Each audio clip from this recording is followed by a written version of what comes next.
Buat teman-teman yang lain yang nonton, pastikan semuanya bercita-cita ingin jadi sukses.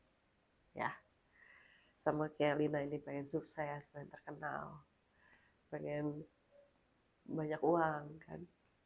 Tapi menurut lo, apa itu sukses? Dan apa kunci kesuksesan? Sukses itu kesenangan yang berhasil. Maksudnya kesenangan, kita bekerja di ruang lingkup yang kita senang, kemudian mendapatkan hasil. Itu sukses. Dan kita bahagia. Oke, jadi Jadi melakukan melakukan pekerjaan senangi. yang kita senangi, kemudian mendapatkan hasilnya, dan bahagia. Itu sukses.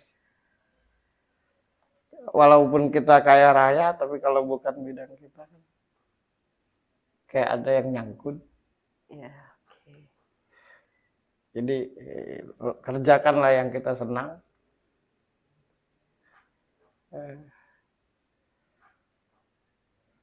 Harapan kita adalah berhasil.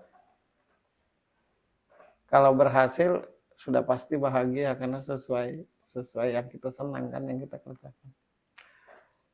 Dan menjadi sukses itu salah satu caranya ya harus punya keahlian. Jadi seorang yang ahli. Nah, menjadi seorang yang ahli pun juga belum tentu bisa sukses.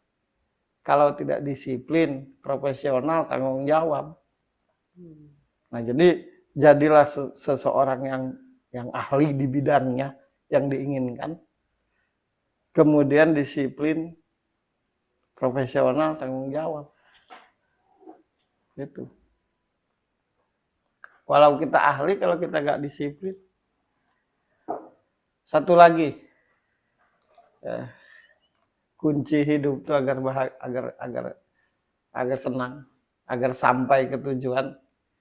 Sepele, tapi menghancurkan. Jangan baperan.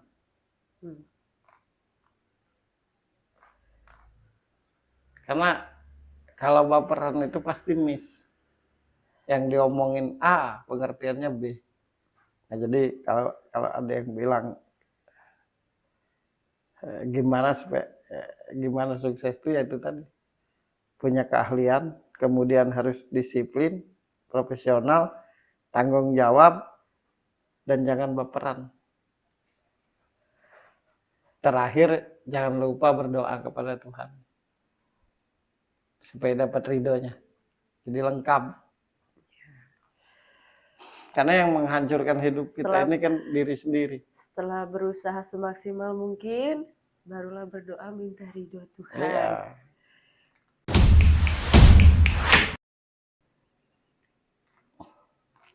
Tapi kan tidak banyak yang ahli. Ya. Yang bisa banyak. Yang ahli tidak banyak. Karena untuk menjadi orang ahli itu adalah rajin. Nah, bagaimana bisa rajin kalau pemalas? Nah, ini Kalina tadi dikasih tahu tadi dia cocok ya. Buat kalau di entertain, di komedian. Di komedian bisa stand up gitu, atau lawakan atau apalah. Iya.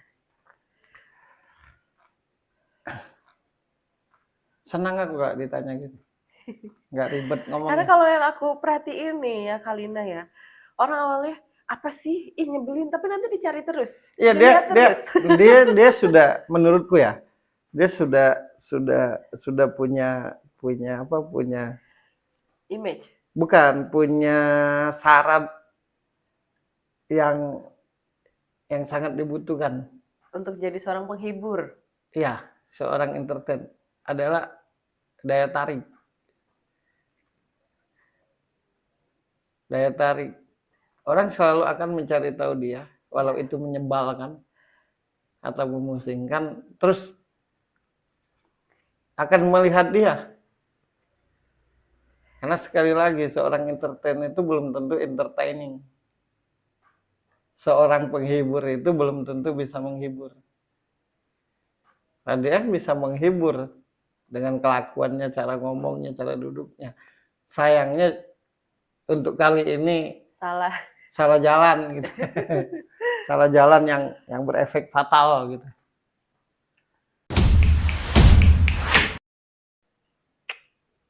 Nah, untuk jadi seorang komedian kan nggak semua orang itu di dunia hiburan cocok jadi seorang komedian kan. Apa sih yang bikin orang itu jadi cocok untuk jadi seorang komedian? Gerak-geriknya tuh lucu. Walaupun nggak ngomong apa-apa. Iya. Dan itu dari lahir kayak gitu Iya, ya. gerak-geriknya lucu. Oke. Jadi seorang komedian itu bukan hanya bahan yang dibutuhkan apa yang mau dikomedikan. Ya. Tapi bukan juga kata-kata apa yang harus diucapkan sehingga lucu, tapi gerak-gerik tampilan aja udah bikin lucu. Nah, itu syarat, itu salah satu yang sudah memenuhi kriteria untuk jadi seorang komedian. Nah, menurutku Lina ini seperti itu. Dia punya daya tarik, diakui atau tidak. Ya. Kalau nggak ada daya tarik, ngapain orang repot nyari tahu dia? Sebel, tapi nanti dilihat lagi pasti.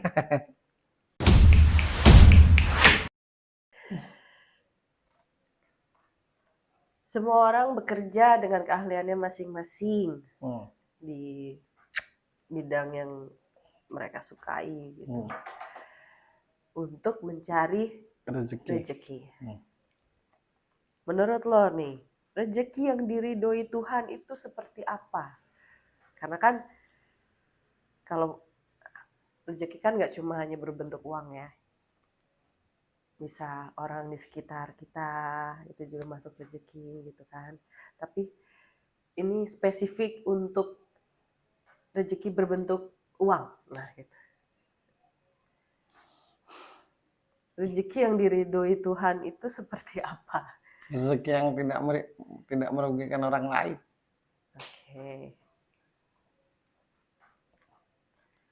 Jadi apapun yang kita kerjakan ketika tidak merugikan orang lain, ya pasti diridhoi Tuhan. Satu, rezeki yang didapat karena karena kejujuran hati. Misalkan kita sukanya nyanyi, ya nyari duit dari nyanyi. Kita suka olahraga, ya harus nyari duit dari olahraga. Kalau kita suka marketing, ya cari duit lah dari marketing. Jangan ngebohongin gitu. Satu, yang kedua, rezeki yang diridhoi Tuhan itu adalah ketika kita bekerja dengan tulus di ruang lingkup apapun pekerjaan kita. Kalau nggak tulus, kan kita berkeluh kesah, maki-maki. Kata Tuhan, gimana sih dapat uang tapi marah-marah gitu dalam hati. Jadi supaya rezeki itu diridhoi Tuhan, ya bekerjalah dengan tulus, dengan tidak ada tendensi. Nah, menurut yang gua lihat dan rasakan tuh banyak yang bekerja tuh karena tendensi. Kenapa? Karena sesungguhnya tidak ahli. Jadi mulut yang dimainkan. Ngakalin. Jadi bekerjalah dengan keahlianmu dan lakukanlah keahlianmu itu dengan tulus. Efeknya ya pasti rezeki.